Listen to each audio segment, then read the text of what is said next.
पृथ्वी से अलग एक ऐसी खूबसूरत दुनिया जहां के लोगों के पास जादू तो नहीं, लेकिन उससे भी बढ़कर शक्तियों का खजाना था, जिसके जरिए यहां हर कोई मार्कस पर अपनी हुकूमत चाहता था। यहां जो सबसे शक्तिशाली होता था वो कानून बनाता था और कमजोरों को उस कानून को मानना पड़ता था। मार्कस के सबसे जाने माने साम्राज्यों में से एक था ओहान साम्राज्य, और ओहान साम्राज्य का एक बड़ा खास शहर था मेसोडोरिया शहर। मेसोडोरिया शहर के खुले से मैदान में आज सैकड़ों लोगों की भीड़ जमा थी। ये सभी शक्ति स्तंभ के जरिए अपनी अपनी शक्तियों के सितारों को परखना चाहते थे। इस स्तंभ पर 9 सितारे थे, जिन्हें पाकर ही आप शक्तियों के अगले रैंक पर जा सकते थे। 3 साल पहले शक्ति स्तंभ पर 9वें सितारे को पा चुका था, लेकिन अचानक उसकी शक्तियां तीसरे सितारे पर आकर रुक गईं, और तभी से ध्रुव वापस से 9वें सितारे को पाने के लिए मेहनत कर रहा था। अपनी इसी शक्ति के सितारे को परखने के लिए ध्रुव सैकड़ों लोगों की भीड़ में खड़े होकर अपनी बारी का इंतजार कर रहा था। अपने दोनों हाथों की मुट्ठी को बंद कर ध्रुव ने खुद को भरोसा दिलाते हुए कहा, इस साल मैंने जी तोड़ मेहनत की है। इस बार मेरी शक्तियां जरूर 9वें सितारे तक फिर से पहुंचेंगी, जरूर पहुंचेंगी। आज मैं शून्य रैंक से आगे बढ़कर एकलव्य बन के रहूंगा।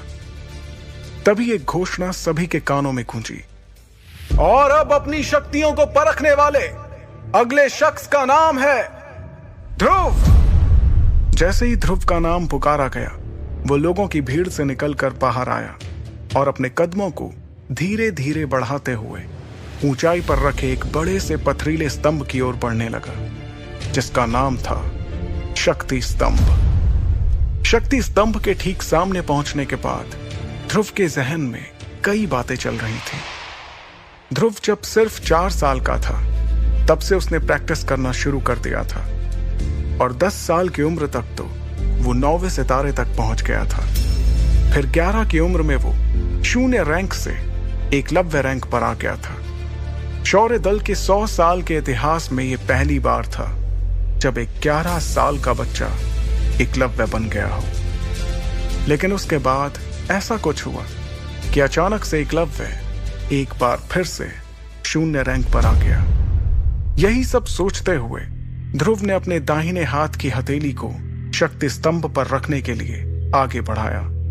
फिर उसने आंखें बंद करते हुए अपनी हथेली को शक्ति स्तंभ पर बने शक्ति चक्र पर रखा।